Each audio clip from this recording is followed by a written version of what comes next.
We'll start the next question with you, Mr. Robles. The question from the audience. I am a German volunteer at the Carol's Kitchen project in the Pass area. By serving food to the people, I have noticed that there seems to be a lot of children, youth at risk in these communities. What are your views on juvenile justice? Well, my views on juvenile justice are pretty much the same as they are with all kinds of justice. I think that what we're looking at, where we're going in the future here, is there's going to be less dollars to deal with those problems. I know that the Obama administration has allocated something like $4 billion for law enforcement grants.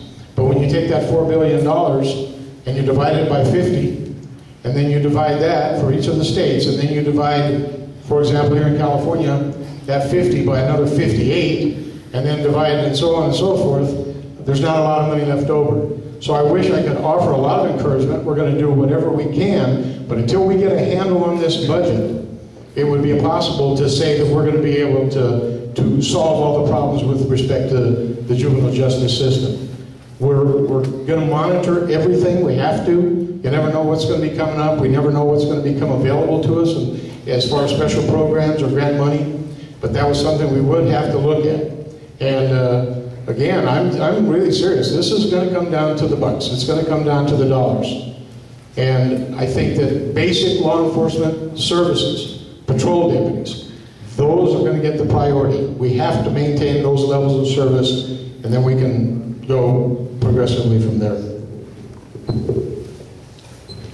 Well, I do agree that we are going to do everything we can, fighting and arguing on behalf of maintaining, particularly in unincorporated areas, safe service levels. Unfortunately, the sheriff does not have the ability to create a lot of savings out of a jail system that's undersized. Regardless of what happens, the jail budgets, the jail size has to increase, and even the board unanimously understood that just a few months ago by signaling, even though they're in a deficit spending arena for the next couple of years, that they have to increase the jail capacity.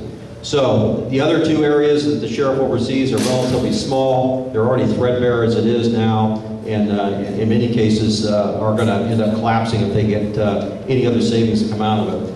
What we can do, and what I have been doing, and your agency, your sheriff's department has been doing uniformly, although most of the agency is dealing with adult crime and incarceration issues rather than juvenile, it's not lost on any of us in senior leadership positions in law enforcement that the great battle out there is for our youth, those kids at risk. Now, a few years ago, we used to talk about latchkey kids because both parents were working.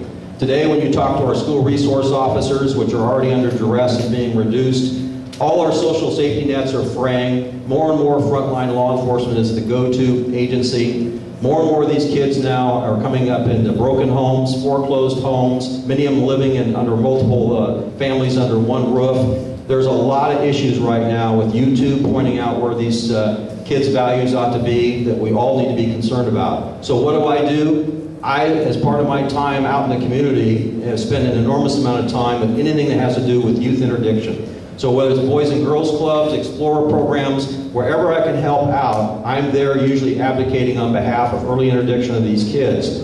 It's not a matter of the sheriff's budget, it's a matter of prioritization on our time and our energy and efforts working with our other community partners to make a dent in that.